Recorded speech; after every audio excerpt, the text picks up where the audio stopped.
Good morning students, कैसे हैं आप। तो आज का हमारा 7th क्लास के लिए टॉपिक है कारक। आज हम कारक को विस्तार से पढ़ेंगे। कारक कितने प्रकार के होते हैं और यह व्याकरण में किस प्रकार कार्य करते हैं। तो आज हम पढ़ने वाले हैं कारक। तो कारक की परिभाषा क्या होती है, आज हम उससे सबसे पहले पढ़ते हैं। तो वाक्य में जिसके द्वारा क्रिया की सिद्धि हो उसे कारक कहते हैं, याद रखिएगा। और सूत्र भी है क्रियाजनकत्वम कारकत्वम, जो क्रिया का जनक होता है वही कारक होता है। तो किसी भी वाक्य में क्रिया के संपादन में सहायता करने वाले को कारक कहते हैं।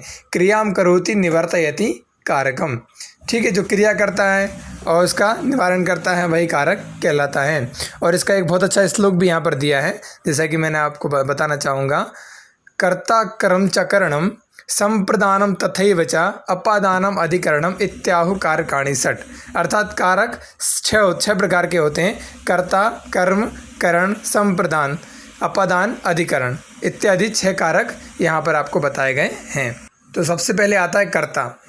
तो क्रिया को स्वतंत्र रूप से करने वाले को कर्ता कहते हैं।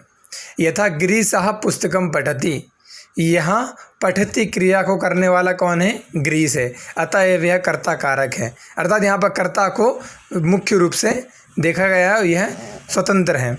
नंबर दूसरा आपका आता है कर्म। क्रिया के संपादन में कर्ता के सर्वाधिक अभिष्ट को कर्म कहते हैं। कर्म मतलब जो क्रिया के सबसे समीप हो।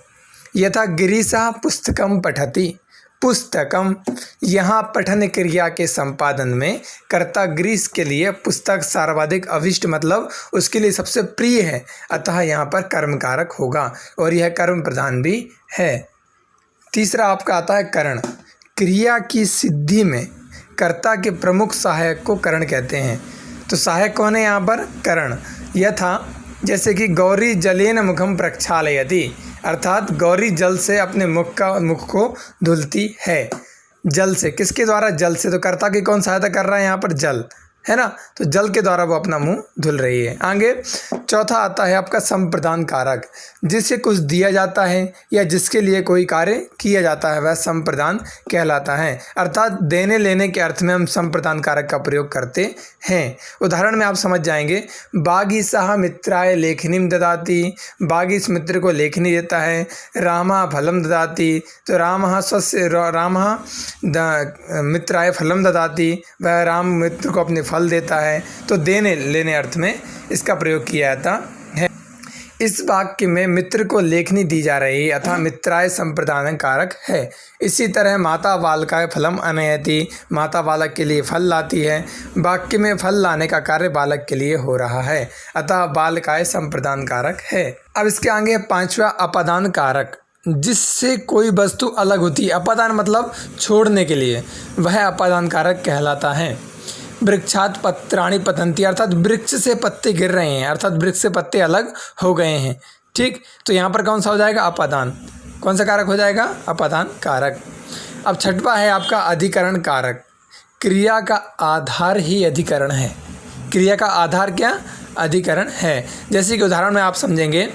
मुनि आसने तिष्ठति, मुनि कहाँ पर बैठता है, आसन पर बैठता है। तो मुनि कहाँ बैठ रहा है, आसन पर। तो जो आधार है ना क्या है, आसन। किस पे बैठ रहा है वो, आसन पर। इस वाक्य में तिष्ठति क्रिया का आधार है, तो वहाँ आसन पर बैठ रहा है। तिष्ठति मतलब बैठना, तो बैठना क्या हो जाएगा, इसका आधार हो जाएगा। और कौन बैठ रहा है, मुनि बैठ रहा है, तो उसमें आसन में क्या हो जाएगा, आसने अधिकरण कारक है। ठीक, तो आप समझ गए होंगे। तो ये आपके 6 कारक हैं।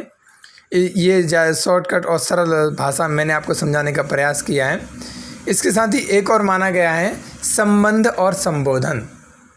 इसमें क्या है आप देखेंगे, जहाँ एक व्यक्ति अथवा वस्तु का दूसरे व्यक्ति अथवा वस्तु से संबंध प्रकट हो वहाँ षष्ठी व्यक्ति का प्रयोग किया जाता है। जैसे कि रामस्य पुत्रः कुशः गच्छति, राम का पुत्र कुश जाता है। किसका पुत्र, राम का। तो राम का पुत्र, ठीक। षष्ठी जहाँ पर होगी वहाँ पर क्या हो जाएगा, संबंध और संबोधन हो जाएगा। यहाँ रामस्य पद में प्रायः षष्ठी व्यक्ति है।